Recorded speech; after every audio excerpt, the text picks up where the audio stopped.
നമസ്കാരം. 2018 ഒക്ടോബർ 31 44% അതീവ ദരിദ്രരുള്ള നമ്മുടെ രാജ്യത്ത് പ്രതിവർഷം 12,000 കർഷകർ ആത്മഹത്യ ചെയ്യുന്ന നമ്മുടെ രാജ്യത്ത് 3,000 കോടി രൂപയുടെ ഒരു പ്രതിമ അനാച്ഛാദനം ചെയ്യപ്പെട്ടിരിക്കുന്നു.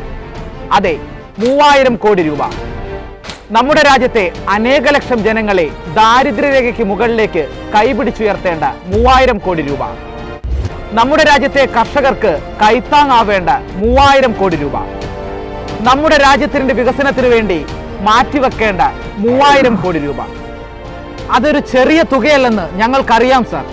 അതുകൊണ്ടാണ് ഗിന്നസ് ബുക്ക് ഓഫ് റെക്കോർഡിൽ ഇടം നേടിയിട്ടും ആ പ്രതിമ ഞങ്ങളുടെ ഒന്നും മനസ്സിൽ ഇടം നേടാൻ കഴിയാതെ പോകുന്നത്. ഞങ്ങൾ എന്തു കഴിക്കണമെന്നും എന്തെഴുതണമെന്നും എന്തു പറയണമെന്നും നിങ്ങൾ തീരുമാനിക്കുമ്പോൾ, ഈ നാട്ടിലെ മുസൽമാനും ദളിതനും നിങ്ങൾക്കെതിരെ ശബ്ദിക്കുന്നവരും അപ്രത്യക്ഷരായിക്കൊണ്ടിരിക്കുമ്പോൾ സ്റ്റാച്യു ഓഫ് യൂണിറ്റി ആദ്യം പണിയേണ്ടത് നിങ്ങളുടെയൊക്കെ മനസ്സിലാണ് സർ. ഗാന്ധിജിയുടെ മരണത്തെ തുടർന്ന് അല്ല, ഗാന്ധിജിയുടെ കൊലപാതകത്തെ തുടർന്ന് RSSനെ ഇന്ത്യയിൽ നിരോധിച്ച സർദാർ വല്ലഭായ് പട്ടേലിന്റെ പ്രതിമ നിങ്ങൾ ഗുജറാത്തിൽ പണിതുയർത്തുന്നത് അദ്ദേഹത്തോട് നിങ്ങൾക്കുള്ള അടങ്ങാത്ത ആദരവ് കൊണ്ടാണെന്ന് വിശ്വസിക്കാൻ മാത്രം മണ്ടന്മാരല്ല സർ ഞങ്ങൾ. നിങ്ങൾ ഒരു വോട്ട് ബാങ്ക് രാഷ്ട്രീയം കളിക്കുകയാണ്. നിങ്ങൾക്ക് ഇലക്ഷൻ പ്രചരണം നടത്താൻ വേണ്ടിയല്ല സർ ഞങ്ങൾ നികുതിപ്പണം തരുന്നത്. അത് ഈ നാട്ടിലെ ഒരു ജനതയെ കൈപിടിച്ചുയർത്താൻ വേണ്ടിയാണ്. ഈ നാട്ടിൽ നിന്നും ദാരിദ്ര്യം തുടച്ചു നീക്കാൻ വേണ്ടിയാണ്. വയറെരിയുന്നവരുടെ മിഴി നിറയാതിരിക്കാൻ വേണ്ടിയാണ്.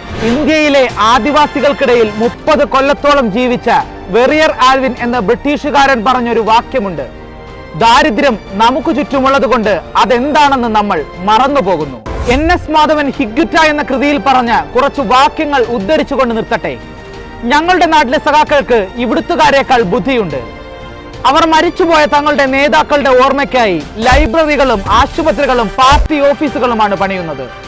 പ്രതിമകളെ പോലെ അവ തകർക്കാൻ അത്ര എളുപ്പമല്ല. നന്ദി.